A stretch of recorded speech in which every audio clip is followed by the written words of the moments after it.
رسول پاک صلی اللہ علیہ وسلم بھی یہ کہتے ہیں کہ تم میں سے بدترین شخص وہ ہے جس کی زبان سے دوسرا انسان محفوظ نہ ہو اور جس کی زبان سے دوسرا شخص خوف کھائے۔ اب آج جس وقت میں ہم رہ رہے ہیں یہاں پر ایک ایسا نفسا نفسی کا عالم ہے کہ ہر ایک کی کوشش ہے کہ اگلے کو کسی نہ طریقے سے دبوچ کے پیچھے کر کر وہ خود آگے نکل جائے۔ تو علامہ صاحب میں آپ سے سوال بھی کرنا چاہوں گی، جیسے ابھی شو کے بالکل آغاز میں ایسے نے حدیث پاک جیسے بیان کی تھی کہ مفلس کون ہے، اور اس میں آ گیا کہ مفلس وہ شخص بھی ہے جو کسی کی غیبت کرے، کسی پہ بہتان لگائے۔ اور آج کل کے ہم اپنے ورکنگ انوائرمنٹ میں دیکھتے ہیں جو لوگ اسپیسیفکلی آفیسز وغیرہ میں کام بھی کر رہے ہوتے ہیں وہ اکثر یہ بہت شکایت کرتے ہیں۔ تو اس حوالے سے آپ کا کیا کہنا ہے؟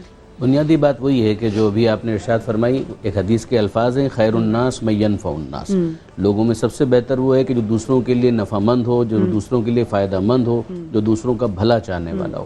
تو اب اگر اس اعتبار سے اگر آپ دیکھیں تو آفیسز کے اندر بھی ایک دوسرے کو اکوموڈیٹ کرنا، کمپلیمنٹ کرنا، یہ وہ چیز ہوگی کہ جس کے ذریعے سے ایک انسان آخرت کی بھلائی کو حاصل کر سکتا ہے، ورنہ یہ اخلاقی امراض ہے۔ ظاہر ہے کہ یہ مورالٹی کا ایک کرائسس ہے کہ جو سوسائٹی کے اندر ہمیں نظر آتا ہے بدقسمتی سے، جس کے اندر حسد بھی شامل ہے، کئی جگہوں پر ایگو کے ایشوز آ جاتے ہیں، تو اس کا نتیجہ یہ نکلتا ہے کہ اس کا کہیں نہ کہیں تو ریفلیکٹ ہونا ہے۔ ظاہر ہے جو اخلاقیات جو انسان کے اندر ہیں اسے اعمال کے ذریعے سے کہیں نہ کہیں ریفلیکٹ ہونا ہے۔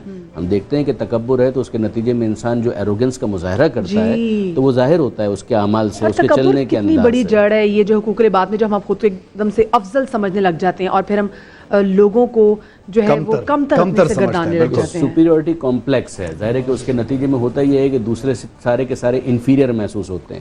پھر اگر کسی میرٹ کے اوپر وہ اوپر بھی آ رہے ہوں تو ایک انسان اپنے ایگو کو ہرٹ ہوتا ہے، وہ محسوس کرتا ہے کہ نہیں جناب اگر یہ اوپر آ رہا ہے، میرٹ پر بھی آ رہا ہے تو کیوں آ رہا ہے، اس لیے کہ میں تو اس سے بڑھتا رہوں، بالاتر ہوں۔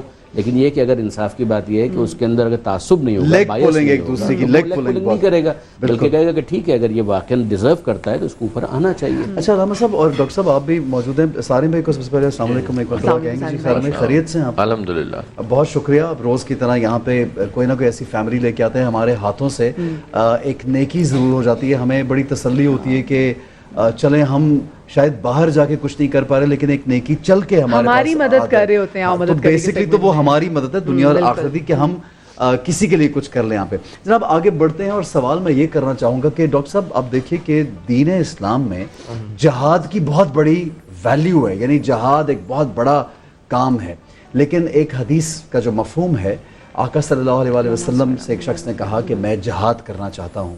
آپ صلی اللہ علیہ وسلم نے اسے یہ پوچھا کہ کیا تمہارے ماں باپ زندہ ہیں؟ اس نے کہا جی ہاں زندہ ہے۔ تو آپ صلی اللہ علیہ وسلم نے اسے یہ کہا کہ تم اپنے ماں باپ کی خدمت کرو۔ یہ تو ایک الگ ٹاپک ہے ماں باپ کی خدمت کا، وہ اس پہ تو ہم ضرور کسی دن اور بات کریں گے، لیکن یہ ہمیں مثال بنتی ہے یہ حدیث کہ حقوق العباد کتنے اہم ہیں ہماری زندگی میں۔ اس کے اوپر کیا کہیں گے آپ؟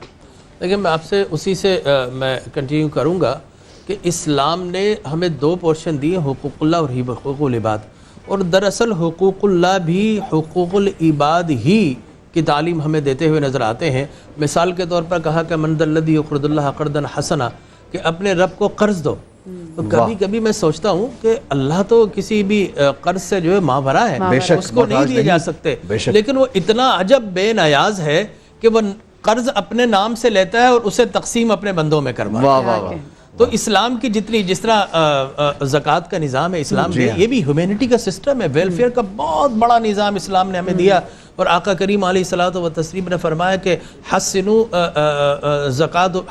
اموالکم بالزکاۃ وداووا مرضاکم بالصدقہ، کہ اپنے مال کو زکوٰۃ دے کر سجا لو اور صدقہ دے کر اپنے آپ کو بیماریوں سے بچا لو۔ ٹھیک ہے جی، ایک سوال جو بہت مرتبہ کیا جاتا ہے اور بار بار میرے ذہن میں بھی آتا ہے، آپ یہاں موجود ہیں سب لوگ ہیں تو یہ سوال بھی آپ سے کر ہی لیں اس بہانے سے، اگر کسی شخص نے کسی کا قرض دینا، کیونکہ قرض بھی ایک ایسی چیز ہے جو ادا نہ کیا تو بخشش نہیں ہے، آپ اس کی وضاحت بھی کریں گے کہ قرض دینا واپس لوٹانا کتنا ضروری ہے، تو وہ شخص دنیا سے بالکل جو دنیا سے چلا گیا، وہ شخص دنیا سے چلا گیا، تو کیا اس کی اولاد پر اگر وہ افورڈ کر سکے یا نہ کر سکے تو کتنا لازم ہے قرض واپس لوٹانا؟ یہ بہت سے لوگ سوال کریں، اور قرض کی وضاحت یہ بھی کیجیے گا کہ کیا قرض جو ہم 100-200 روپے کو بھی ایسے سمجھتے ہیں کہ 500 لیا تھا 1000 ہے، کوئی بات نہیں یار، لاکھوں تھوڑی ہے، دے دیں گے بھائی، کیا کہیں گے آپ؟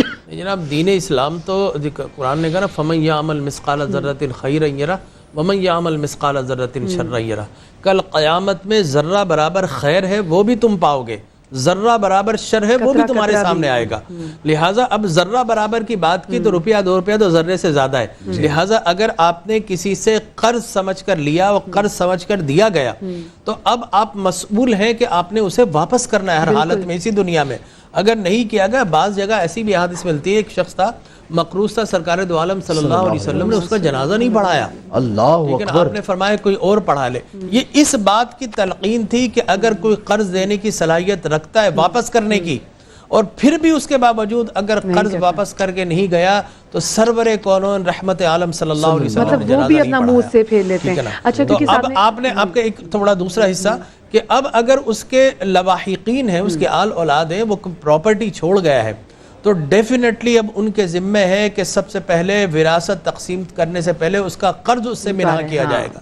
جس کا قرض اسے دینا تھا اسے واپس دیا جائے گا، لازم دیا جائے جیسی صدا بھی لگائی جاتی ہے. یہ تو ممکن ہے کہ چیریٹی آپ 3 میں سے ایک حصہ دے دیں، زیادہ نہیں دے سکتے، لیکن قرض آپ نے پورا واپس ادا کرنا ہے. اور اگر کوئی والد نہ چھوڑ کے گیا تب بھی اولاد کی ذمہ داری ہے کہ وہ اس کو قرض کو واپس کرے، اور پھر بھی اگر نہیں ہو سکتا تو اسٹیٹ کی ذمہ داری ہے. صحیح. اچھا کیونکہ ہمارے ساتھ سارم بھائی بھی یہاں پر موجود ہیں، اور سارم بھائی کے جو نیچے ویب سائٹ ہے وہ بھی یہاں پہ چل رہی ہے، ان کا نمبر بھی چل رہا ہے. تو آپ لوگوں نے جیسے اگر ڈونیٹ کرنا ہے تو ویسے ہی کہ آپ جب ان کی ویب سائٹ پہ بھی جائیں تو ریفرنس دیجیے گا کہ آپ کون سے والے کیس کو پیسے ڈونیٹ کرنا چاہ رہی ہیں. پہلے بھی سارم بھائی نے آپ کو بتایا تھا کہ بڑے آرام سے آپ جا کے اس پہ بتا دیتے ہیں. اچھا خیر قرض کی بات ہوئی تو علامہ صاحب قرض سے مجھے یہ بتائیے گا، بہت سارے آپ کے ایسے دوست ہوتے ہیں جو آپ سے قرضہ لے کے، کیونکہ میں اکثر لوگوں کو دیکھتی ہوں یہ کہتے بھی ہیں کہ جی لوگ پھر آپ سے رابطہ ہی ختم کر لیتے ہیں.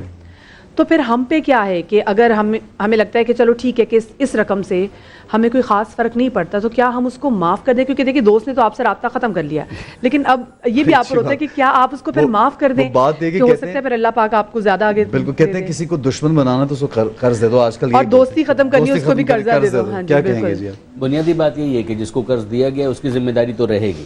یعنی اگر اس کا یہ ایٹیچیوڈ ہے تو ظاہر ہے کہ یہ احسان فراموشی کے ذیل میں آتا ہے. علامہ صاحب دین میں کیا حکم ہے ہمارے آئمہ کے حوالے سے آپ ہمیں بتائیے. نہیں کوئی معاف کرنا اس کے لیے ضروری نہیں، لیکن اس کے اخلاق کی اور اس کے اعلیٰ ظرفی ہے، اگر وہ معاف کر دے تو ظاہر اس کے پاس یہ رائٹ تو ہے.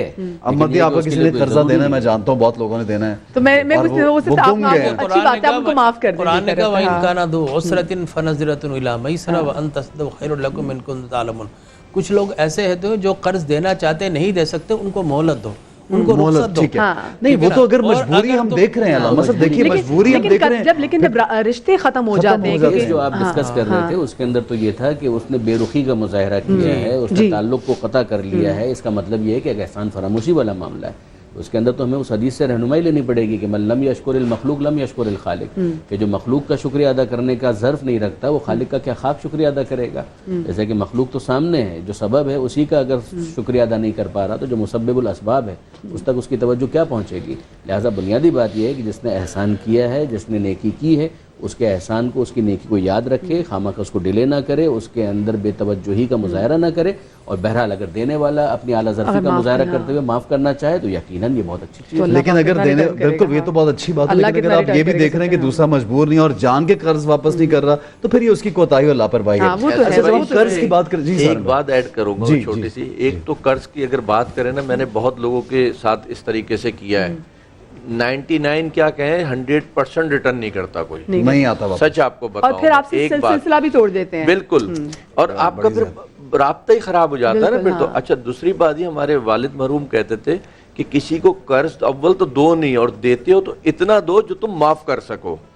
تو اس چیز کو بھی اگر ہم لے کر کے چلے نا، ادھار ایک ایسا جادو ہے کہ بندہ اگر وہ مجبور ہے تو ہم اس کو قرض کے نام بھی دے دیں بھلے.